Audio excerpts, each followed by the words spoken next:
साल 2022 में गौतम अदानी की अर्निंग रेवेन्यू था 22 सितंबर 2022 टाइम्स ऑफ इंडिया के रिपोर्ट के हिसाब से 1600 करोड़ रुपीस पर डे, यानी हर महीना 48,000 करोड़ रुपीस, अप्रोक्सीमेटली $6 बिलियन के आसपास। पिछले एक साल के अंदर गौतम अदानी ने अपनी रेवेन्यू को डबल करते हुए अमेजन की सीईओ जेफ बेजोस को पीछे छोड़कर फोर्ब्स मैगजीन की लिस्ट में दुनिया की सेकंड रिचेस्ट पर्सन बन गया था। हालांकि ये पोजीशन उनके लिए ज्यादा दिन तक टिका नहीं, क्योंकि गौतम अदानी इस पोजीशन पर कुछ ही दिनों की मेहमान था। बर्नार्ड अर्नाल्ड फैमिली ने उसको पीछे छोड़कर दुनिया की सेकंड रिचेस्ट पर्सन बन गया। आज की डेट में गौतम अदानी दुनिया की तीसरा सबसे अमीर इंसान है। बूमबर्ग बिलियनियर इंडेक्स में ये एक बहुत ही बड़ा अचीवमेंट है, लेकिन कैसे, वो एक अलग बात है। इसके बारे में वीडियो के आगे चर्चा करेंगे। साल 2014 में गौतम अदानी की नेट वर्थ था सिर्फ $7 बिलियन और आज की डेट में गौतम अदानी की नेट वर्थ है $144 बिलियन। हिस्ट्री में ये पहली बार हुआ कि कोई एशियन दुनिया की टॉप 3 रिचेस्ट पर्सन की लिस्ट में शामिल हुआ। साल 2022 में गौतम अदानी की स्टॉक वैल्यू $65 बिलियन इंक्रीज हुआ। दुनिया में 100 से भी ज्यादा ऐसा कंट्री है जिसके पास इतना ज्यादा फॉरेक्स रिजर्व तक नहीं है। पाकिस्तान ने आईएमएफ के पास $6 बिलियन का एक लोन लिया था, जिसके चलते पाकिस्तान के अंदर इमरान खान की सरकार तक गिर गया था। पाकिस्तान का फॉरेक्स रिजर्व जितना है उससे कई गुना ज्यादा कर्ज लेकर बैठा है हमारी देश की अरबपति गौतम अदानी। गौतम अदानी की इस स्टेट राइज को देखकर काफी सारे एक्सपर्ट एनालिसिस ये कहते हैं कि अगर गौतम अदानी की अदानी ग्रुप की डाउनफॉल शुरू हो जाता है तो 10 दिन के अंदर इंडिया बैंकक्रप्ट की स्थिति पर पहुंच जाएगा। अदानी की इस बिजनेस मॉडल को देखकर मीडिया हाउस से लेकर पॉलिटिशियन तक सभी उनको ओलिगार कहकर बुलाने लगा। हालांकि क्रोनी कैपिटलिज्म यूपीए सरकार की टाइम भी था, उस टाइम था मुकेश अंबानी और आज की डेट में वक्त आया गौतम अदानी की। लेकिन ओलिगार क्रोनी कैपिटलिज्म से भी एक कदम ऊपर है। उस टाइम आरबीआई की गवर्नर रघुराम राजन ने सरकार को यह चेतावनी देते हुए कहा था कि सरकार की यह फैसला एक दिन देश की जनता के लिए मुसीबत का कारण बन जाएगा, क्योंकि सरकार कुछ ही गिने चुने उद्योगपतियों के हाथ देश की व्यापार सौंपने लगा है। नमस्कार दोस्तों, अगर आप YouTube पर सर्च करते हो गौतम अदानी के बारे में तो आपको ऐसा काफी सारे वीडियो देखने को मिलेगा जहां पर गौतम अदानी की एक दर्द भरी कहानी सुनने को मिलेगा। और ये एक फैक्ट है, क्योंकि जो भी सेल्फ मेड एंटरप्रेन्योर है उसकी जर्नी के पीछे एक स्ट्रगल छुपा हुआ है। लेकिन गौतम अदानी की इस स्पेकुलेटिव राइज के पीछे काफी सारे कंट्रोवर्सी देखने को मिला है। 2 साल पहले जिस इंसान का नाम टॉप 50 रिचेस्ट पर्सन के लिस्ट में भी शामिल नहीं था, अचानक उनको ऐसा कौन सा अलादीन का चिराग मिल गया जिसे खींचने के बाद वो अमेजन की CEO Jeff Bezos, Bill Gates, Warren Buffett को पीछे छोड़कर दुनिया की तीसरा सबसे अमीर इंसान बन गया। मोदी जी ने गौतम अदानी के सर पर ऐसा कौन सा हाथ रख दिया कि लोगों का अब इतना विश्वास हो गया उनके ऊपर कि आज गौतम अदानी अगर मिट्टी पर भी हाथ रख देते तो वो भी सोना बन जाएगा। इस स्पेकुलेटिव राइज के पीछे आखिर कहानी क्या है, क्यों उनको ओलिगार बुलाया जा रहा है, और अगर अदानी ग्रुप की डाउनफॉल शुरू होता है तो क्या सच में इंडिया बैंकक्रप्ट की स्थिति पर पहुंच जाएगा? आज की इस वीडियो में ही एक्सप्लेन करने की कोशिश करूंगा। मार्च 2022 सुब्रमण्यम स्वामी ने एक ट्वीट करता है कि नरेंद्र मोदी सरकार रशियन स्टाइल में ओलिगार बना रहा है इंडिया में, और इसका अंजाम भुगतना पड़ रहा है देश की छोटे छोटे कंपनियों को, और फिर ऐसी कंपनियों को सस्ते दामों पर बेचा जा रहा है, और इसमें आरबीआई भी शामिल है, और ये देश के लिए काफी खतरनाक है। अब आपके मन में एक सिंपल सा सवाल आएगा कि क्रोनी कैपिटलिज्म ओलिगार क्यों कहा जा रहा है और किसको कहता है ओलिगार? तो जो बिजनेस टाइकून सरकार के साथ कदम से कदम मिलाकर अपना बिजनेस करते हैं, सरकार की हर फैसला इन्हीं बिजनेस टाइकून की फेवर में होते हैं। सरकार जो भी नया स्कीम लाते हैं वो इन्हीं लोगों को ध्यान में रखकर लाते हैं, और सरकार की हर नया स्कीम में सबसे ज्यादा मुनाफा होता है इन बिजनेस टाइकून को। तो इस टाइप के एंटरप्रेन्योर को ओलिगार कहा जाता है। अब सुब्रमण्यम स्वामी प्रधानमंत्री की पॉलिटिकल इमेज को खराब करने के लिए ऐसा ट्वीट किया था, या फिर सच में इस ट्वीट के पीछे कोई राज छुपा हुआ है? आइए देखते हैं। द टाइम्स ऑफ इंडिया के रिपोर्ट के हिसाब से साल 2014 से 2017 के बीच नरेंद्र मोदी की सरकार ने गौतम अदानी की 72,000 करोड़ का लोन माफ कर दिया। आज की डेट में आप और हम जैसे लोग अगर 1 लाख का भी लोन लेते हैं और उसको रिकवरी नहीं कर पाते तो बैंक से रिकवरी पर्सन घर पहुंच जाता है उस लोन को रिकवरी करवाने के लिए। लेकिन यहाँ पर बात 1 लाख, 10 लाख, 20 लाख की नहीं थी, बात थी 72,000 करोड़ की। और सिर्फ यहीं तक नहीं रुकता, 2017 से 2022 के बीच प्राइवेट सेक्टर की जो बैंक है उन सारी बैंकों ने गौतम अदानी की 7.27 लाख करोड़ का लोन माफ कर दिया।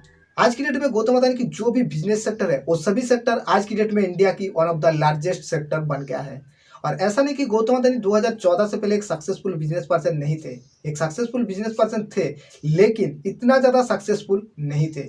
साल 2014 में गौतम अदानी की नेट वर्थ था सिर्फ 7 बिलियन यूएस डॉलर और आज की डेट में उनकी नेट वर्थ पहुंच गया है 144 बिलियन यूएस डॉलर। 1995 में गौतम अदानी ने एक बिडिंग पर गुजरात की मुंद्रा पोर्ट को जीतता है और आज की डेट में मुंद्रा पोर्ट इंडिया का one of the largest port है। आज गौतम अदानी के पास टोटल 13 पोर्ट है और आज गौतम अदानी इंडिया का one of the largest private port owner है। लेकिन अगर आज इस मुंद्रा पोर्ट के बारे में चर्चा करें तो पिछले एक साल के अंदर मुंद्रा पोर्ट में 1 लाख करोड़ रुपीज का ड्रग्स पकड़ा गया। जो भी अधिकारी इस केस का जांच करना चाहता था या फिर करता था, उन सारे अधिकारियों को इस पोर्ट से हटा दिया जाता था और केस को बंद कर दिया जाता था। यही केस अगर कोई दूसरा पोर्ट में देखने को मिलता तो ऐसा लगता है कि उस पोर्ट को ही सील कर दिया जाता है। लेकिन यहाँ पर बात जब मुंद्रा पोर्ट में गौतम अदानी की आती है तो पूरी की पूरी केस को दबा दिया जाता है। 1996 में गौतम अदानी ने पावर प्रोड्यूसर की शुरुआत किया था और आज की डेट में गौतम अदानी इंडिया का लार्जेस्ट पावर प्रोड्यूसर ऑपरेटर है। साल 2010 में गौतम अदानी ने ऑस्ट्रेलिया में एक कोल माइन को एक्वायर किया था और 2021 में जिसकी एक्सपोर्ट शुरू हुआ। इस कोल माइन को लेकर ऑस्ट्रेलिया में जो एनवायरमेंट रिलेटेड एनजीओ है उन लोगों ने काफी सारे प्रोटेस्ट किया था इस कोल माइन को बंद करवाने के लिए, लेकिन इंडियन गवर्नमेंट की सपोर्ट की वजह से ऑस्ट्रेलिया के अंदर उस प्रोटेस्ट को दबा दिया गया। हाल ही में श्रीलंका आर्थिक मंदी की स्थिति से गुजर रहा था और उस वक्त श्रीलंका में पावर प्रोजेक्ट की टेंडर गौतम अदानी को दिलाने के लिए इंडियन गवर्नमेंट ने काफी हद तक गौतम अदानी की मदद की। गौतम अदानी लोन लेने के लिए पाकिस्तान के जैसा आईएमएफ के पास नहीं जाता है। गौतम अदानी मार्केट से ही लोन उठा लेते हैं, कहते हैं कि दुनिया वाले हमें लोन दो, हम आपको डबल रिटर्न देंगे और दुनिया वाले उस पर आंख बंद करके विश्वास करके लोन दे भी देते हैं। ऐसा नहीं कि गौतम अदानी सिर्फ इंडिया में लोन लेता है, दुनिया भर के कई देश जैसा कि ऑस्ट्रेलिया, इजराइल, अफ्रीका और इंडोनेशिया में भी लोन लेकर बैठा है। साल 2018 में इंडियन गवर्नमेंट ने 6 एयरपोर्ट को प्राइवेटाइज करने के लिए ऐलान किया था। जयपुर, लखनऊ, अहमदाबाद, गुवाहाटी, तिरुवनंतपुरम और बेंगलुरु। टोटल 57 कंपनी को बुलाया गया था इस एयरपोर्ट बिडिंग के लिए, लेकिन सिर्फ 56 कंपनी बैठकर देखते रह गए और एक कंपनी ने सारा का सारा 6 के 6 ही एयरपोर्ट बिडिंग में जीत लिया। ऐसा नहीं कि गवर्नमेंट ने ये पहली बार एयरपोर्ट को प्राइवेटाइज कर रहा है, इससे पहले भी गवर्नमेंट एयरपोर्ट को प्राइवेटाइज करता था या फिर किया था, लेकिन एयरपोर्ट प्राइवेटाइज करने का कुछ रूल्स है जिसको उस कंपनियों को फॉलो करना बेहद जरूरी रहता है। लेकिन इस बार सारे के सारे रूल्स को ही बदल दिया गया। एयरपोर्ट अथॉरिटी ऑफ इंडिया का रूल्स है कि जो भी कंपनी के पास पहले से एयरपोर्ट चलाने का एक्सपीरियंस है उन्हीं कंपनी इस बिडिंग में हिस्सा ले सकता है। अगर ऐसा होता तो गौतम अदानी के पास कोई भी एयरपोर्ट चलाने का एक्सपीरियंस नहीं था तो गौतम अदानी को इस एयरपोर्ट बिडिंग में हिस्सा लेने का कोई हक ही नहीं बनता था, लेकिन इस रूल्स को बदल दिया गया। दूसरा रूल्स था कि कोई भी एक कंपनी को बिडिंग में सिर्फ 2 ही एयरपोर्ट मिल सकता है। अगर ऐसा होता तो गौतम अदानी को सिर्फ 2 ही एयरपोर्ट मिलता, लेकिन यहाँ पर बिडिंग में गौतम अदानी को 6 के 6 ही एयरपोर्ट अकेला ही मिल गया। पहले एयरपोर्ट को 30 साल के लिए लीज पर दिया जाता था, लेकिन अब गौतम अदानी ने 50 साल की लीज जीता इस बिडिंग में। वर्तमान सरकार कुछ गिने चुने उद्योगपतियों के हाथ देश की व्यापार सौंपने लगा है और इससे होगा क्या, जो छोटे छोटे एमएसएमई है उसका तो दिवालिया निकल जाएगा, क्योंकि उनके पास इतना कैपिटल कहाँ पर है कि वो इन लोगों के साथ कॉम्पीट कर पाए। जैसा कि जियो में देखने को मिला था, जियो ने इतना इन्वेस्टमेंट किया कि मार्केट से कंपटीशन को पूरी तरह से खत्म कर दिया। अब धीरे धीरे अब जियो की बिजनेस प्लान को देख सकते हो, 149 प्लान से शुरुआत हुआ, 199, 259, अब दिन ब दिन ये बढ़ता ही जाएगा क्योंकि इसके पास कोई भी कॉम्पीट करने के लिए नहीं बचा है। तो ये अपने हिसाब से चीज़ों को फिक्स कर सकता है। इससे देश के अंदर पैसा तो ज़्यादा आएगा, लेकिन क्या देश का विकास होगा? आपको क्या लगता है? कमेंट में हमें ज़रूर बताइए। बात जब कोई इंडिविजुअल पर्सन की आती है तो हर किसी का एक लक्ष्य रहता है कि अपना रेवेन्यू ज्यादा करना, अपनी एसेट इंक्रीज करना, लेकिन जब बात देश की आती है तब देश तो किसी एक इंसान को लेकर नहीं बनते। तो जब साथ साथ सभी आगे बढ़ेगा, जब सबका विकास साथ साथ होगा तो ही देश का भी विकास होगा। देश के अंदर ज्यादा पैसा होने से कुछ नहीं होने वाला। सरकार को यह देखना चाहिए कि क्या सभी का विकास हो रहा है, क्या सभी साथ साथ आगे बढ़ रहा है, क्या नया नया लोग बिजनेस में एंटर कर रहा है, क्या नया नया बिलियनियर बन रहा है, क्या नया नया क्रिएटिव आइडिया मार्केट में आ रहा है, या फिर क्रिएटिविटी धीरे धीरे खत्म होने लगा है। इन सब चीजों पर सरकार को ध्यान देना चाहिए। आज की डेट में गैस स्टेशन से लेकर आपकी घर में इस्तेमाल होने वाला फॉर्चून ऑयल तक सभी जगहों पर गौतम अदानी का ही राज है। और अभी तो आपका घर भी बनने वाला है गौतम अदानी की अदानी सीमेंट से। पहले हम सभी को यही लगता था कि एसीसी सीमेंट और अंबुजा सीमेंट दोनों इंडियन कंपनी है, लेकिन जब $10 बिलियन में गौतम अदानी ने एसीसी और अंबुजा सीमेंट को खरीदा तब सामने बहुत सारा चीज सामने आया कि एसीसी और अंबुजा सीमेंट दोनों का मालिक था एक स्विट्जरलैंड कंपनी होलीसिम। गौतम अदानी ने अंबुजा सीमेंट की 63.19% स्टॉक खरीदा और एसीसी सीमेंट की 54.53% स्टॉक को खरीदा और अगस्त में डिक्लेयर किया था कि बाकी 26% स्टॉक गौतम अदानी मार्केट से खरीद लेगा और इसके लिए security exchange board of India SEBI ने भी परमिशन दे दिया। ऐसा काफी सारी कंपनी है जिसका मालिक एक ही है लेकिन मार्केट में अलग अलग प्रोडक्ट बेचते हैं और मार्केट में अपने ही प्रोडक्ट का कंपटीशन करवाते हैं और कस्टमर खुद ही लड़ने लगते हैं कि ये प्रोडक्ट बेस्ट है, ये प्रोडक्ट बेस्ट है। जैसा कि फॉक्सवैगन ऑडी भी बेचते हैं, बेंटली भी बेचते हैं, स्कोडा भी बेचते हैं और फॉक्सवैगन भी बेचते हैं। जैसा ओप्पो वीवो दोनों का मालिक एक ही है और अब तो वन प्लस भी बेचने लगा। जब गौतम अदानी ने स्विट्जरलैंड की इन दोनों कंपनियों को खरीदा तो क्रेडिट स्विस बैंक ने यह पता लगाने की कोशिश की कि आखिर गौतम अदानी के पास इतना पैसा आ कहां से रहा है। तो जांच के दौरान काफी सारी चीज सामने आया कि गौतम अदानी का बैंक में 30 बिलियन से भी ज्यादा लोन है और ये लोन 40% लोन एसबीआई बैंक में है।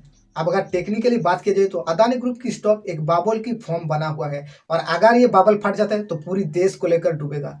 एक अमेरिकन कंपनी है फिच जो कि प्रिडिक्शन करके दुनिया भर की डाटा निकालते हैं और ये लोग बताते हैं कि पिछले 10 साल के अंदर कौन सी कंपनी अच्छा ग्रोथ करेगा, कौन सी कंपनी डाउनफॉल में जाएगा, कौन सी कंपनी स्टेबल रहेगा। इन सारी चीजों को एनालिसिस करके बताते हैं और ऐसा नहीं कि बैठकर कुछ भी बोल देते हैं। काफी सारे एनालिसिस करने के बाद ये लोग अपना रिपोर्ट पेश करते हैं। अब काफी सारे लोगों के मन में एक सवाल आएगा कि इन लोगों को इतना सारा डाटा मिलता कहां से है। जब कोई कंपनी स्टॉक मार्केट में आते हैं अपनी स्टॉक को बेचने के लिए तब कंपनी की फाइनेंशियल स्टेटस को दुनिया के सामने रखना पड़ता है जिसका कोई भी एनालिसिस कर सकता है और यही काम करता है फिच। फिच ने एक स्टेटमेंट देते हुए कहा कि अगर अदानी ग्रुप की स्टॉक क्रैश कर जाता है तो इतना बुरा हाल होने वाला है कि कोई नहीं बचा सकता। तब प्रधानमंत्री की मन की बात भी काम नहीं आने वाला।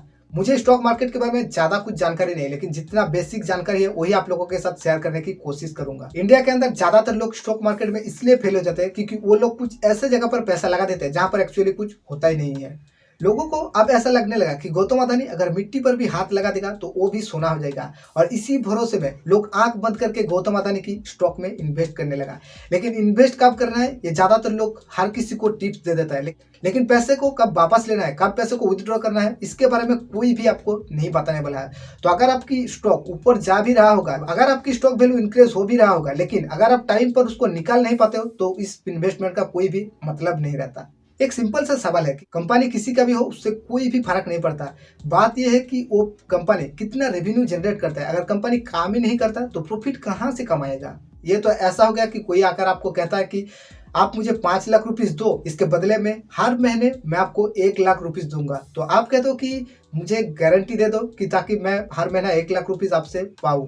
तो वो कहता है कि गारंटी की क्या बात है, आप मेरा शेयर ही ले लो, बस मुझसे ये मत पूछो कि मैं कैसे वो पैसा कमाऊंगा। तो एक सिंपल सा सवाल है कि आप जब भी पैसा लगाने जा रहे हो कहीं पर तो आपके लिए जानना बेहद जरूरी है कि मैं जहां पर पैसा लगा रहा हूं या जिस व्यक्ति के पास पैसा लगा रहा हूं वो एक्चुअली करता क्या है, पैसा कमाता कैसे है। ये जानना बहुत ही इंपॉर्टेंट है, ना कि आंख बंद करके किसी के ऊपर भी पैसा लगा दूं।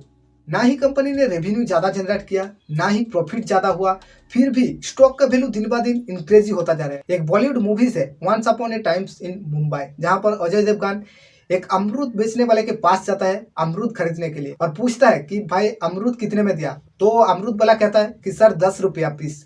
तो अजय देवगन कहता है कि नहीं मुझे महंगा अमरूद चाहिए, लेकिन वो कहता है कि सर यहाँ पर तो महंगा नहीं है, 10 रुपये का ही है। तो अजय देवगन कहता है कि यही अमरूद मुझे महंगे में बेच दो।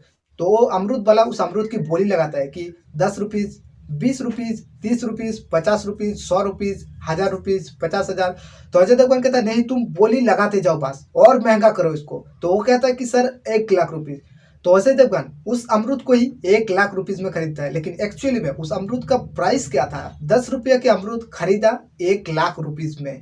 और ऐसा ही देखने को मिल रहा है गौतम अदानी की स्टॉक के अंदर। एक एग्जांपल के लिए मान लीजिए कि जनवरी 2020 में किसी एक इंडिविजुअल पर्सन ने गौतम अदानी की अदानी एंटरप्राइज की 10 लाख शेयर खरीदा था 208 रुपीज पर शेयर की भाव में। तो टोटल 20 करोड़ में उन्होंने 10 लाख शेयर खरीदा था। और आज की डेट में अदानी एंटरप्राइज की एक स्टॉक की वैल्यू है 3,295 रुपीज। तो आज की डेट में उस इंडिविजुअल पर्सन जिसने 10 लाख शेयर खरीदा था अदानी एंटरप्राइज की, उसकी स्टॉक का वैल्यू हो जाएगा 3.29 लाख करोड़ रुपीज। लेकिन अदानी एंटरप्राइज की टोटल वैल्यू कितनी है, 3.73 लाख रुपीज। तो अगर एक इंडिविजुअल पर्सन को 3.29 लाख करोड़ रुपीज दे देगा तो गौतम अदानी के पास अदानी एंटरप्राइज का क्या बचेगा और जो बाकी शेयर होल्डर है उनको क्या मिलेगा। अगर अदानी ग्रुप की शेयर होल्डर अदानी की शेयर अचानक बेचने लग गया तो 10 दिन के अंदर इंडिया की शेयर मार्केट क्रैश कर जाएगा। आज तक गौतम अदानी का टोटल बैंक में $36 बिलियन सिर्फ लोन है। उम्मीद करता हूँ अदानी ग्रुप की स्पेकुलेटिव राइज आपको इन्फॉर्मेटिव लगा। Thank you so much, wish you all the best.